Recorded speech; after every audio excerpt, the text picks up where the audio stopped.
Good evening, good afternoon, wherever you are located. If this is your first time of watching this video, kindly subscribe to my channel, share the videos to your friends, and if you have any question, you can question or suggestions or anything bothering your mind, you can comment it on the comment section. And today we will be talking about a 5-year plan that can guide you or help you to become successful or wealthy. And you know, majority of the youth or most people don't want to exercise patience. They want to get rich as soon as possible, which is not the case. At least wealth is not built overnight. You need consistent practice, you need time, you need patience. You can't just wake up and become rich within one day. You need to do a lot of things, and most of us, we are using what other people have to predetermine whatever we want, and we want immediate gratification. We don't want delayed gratification, which is affecting us in a way. We don't want to give ourselves time in order to get things right. We just see that we are running out of time without even putting the necessary steps that will even help us, so that we'll be able to also do something that will help us in the future. And you know, when you sit down to plan your life, you know, you have to do that planning.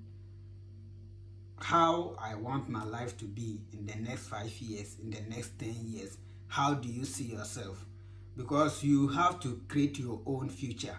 Nobody is going to create the future for you. You have to sit down, see yourself in the next 5 years. Who do you want to be? Don't sit down and say whatever will be will be. Whatever will be can never be. When you don't take the necessary steps to put things in place, nothing will change in your life. You said that 10 years ago, 5 years ago, my life will be better. Things will get better. You have to re-examine yourself. In the last 5 years, I said this. What has changed in my life? You do self-examination to see when you know things are not going well, what happened, and things are not going well. You don't sit down thinking that automatically everything will be fine, everything will move in the direction that you want. No, it doesn't work like that. You have to create your own future. Nobody is coming to rescue you. And bear in mind, poverty is difficult to explain. You will get to some time and you'll be asking questions, and you can't explain. And you have to also know, if your ancestors failed you, don't fail your descendants. You have to make a difference. How to explain? Because your children will wake up and be asking you, where is our own daddy? Where is our father when others were making money? What was he doing with his life? What did he put in place so that he will be a better person in the future? So all those things is difficult for you to provide answers when you are being asked. So you have to take your destiny into your own hands. So you have to sit down, plan the way you see yourself in the next 5 years. You first have to get the idea in your mind. You have to set your mind right. You have to make up your mind. Let the mentality be that I want to be like this person in the next 5 years, in the next 10 years. You have to psych your mind. Let the ideas be in your mind that no, I have to put things right so that I will become who I want to be in the near future. So with this, I have some few points that we have to, at least when you follow these steps and you practice them, in the next 5 years your life will never be the same. When you know better, you will do better. Those who know rule over those who do not know. So you have to sit down and put things in place so that you will be able to do well. And the first year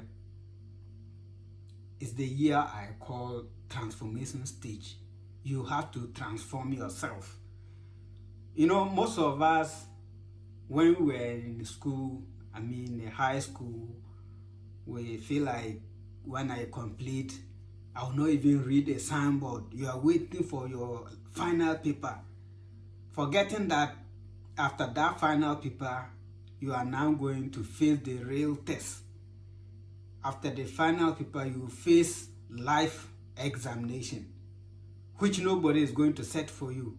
You are going to set your own exam and write and mark your own script. You see how it is? You have to sit down, you set your own exam. Nobody is come to set exam for you. You plan to go to university, you go and study. After the university, that's where the actual life begins.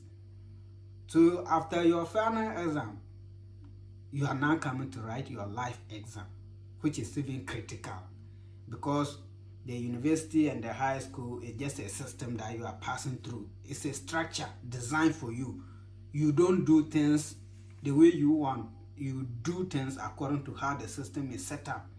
That's why there are rules and regulations to guide you through those years. And for you to become whatever you want to be, you have to pass through that system.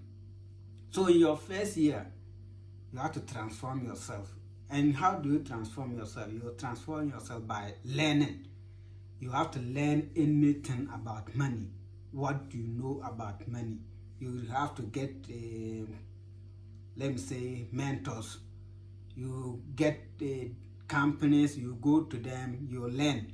And even in Ghana, learning, let me even say, at times it's even free. You don't need to do anything. You can just write an application, go to a company, you submit yourself, then you subject yourself to learning. Don't focus on saying that I'm in the house, if I'm going to work, they have to pay me. No, go and acquire knowledge. Build yourself. Prepare yourself for the market world. Because if you are in the house without knowledge, you can't do anything. So you have to focus yourself in your first year, learning, acquiring knowledge. And for you to become rich, you first have to become the rich before. And how do you become rich? You become the rich by learning. Because when you go to school, your first year, you are not yet a graduate. And you cannot conclude that, let me say, if you are to offer law, you can't just conclude that I'm a lawyer in your first year. You have to learn consistently until you graduate. That's where you become a lawyer or a nurse or an engineer or any other field. So you must have to acquire more knowledge. You learn and you become it. And the second way to become rich is through losses. If you want to gain anything, you must lose something to get. If you want to be a billionaire, you have to lose a billion. If you want to be a millionaire, you have to lose a million. If you want to lose more, then you will not acquire more. If you actually sit down, or when you study most of the rich people, you realize that they have lost money in billions, yet they didn't give up. And even when you start, you realize that your first move can be a loss. And in the school of business, or in the entrepreneurial sector,